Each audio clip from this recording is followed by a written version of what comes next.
TikTok Shop nem csak egy újabb hirdetési felület lesz, ez konkrétan megváltoztathatja, hogyan vásárolnak az emberek online.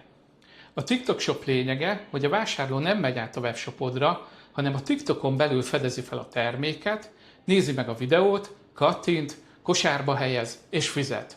Ez óriási lehetőség a webáruházaknak, de van egy fontos kérdés. A webshopod technikailag és marketing szempontból készen áll erre?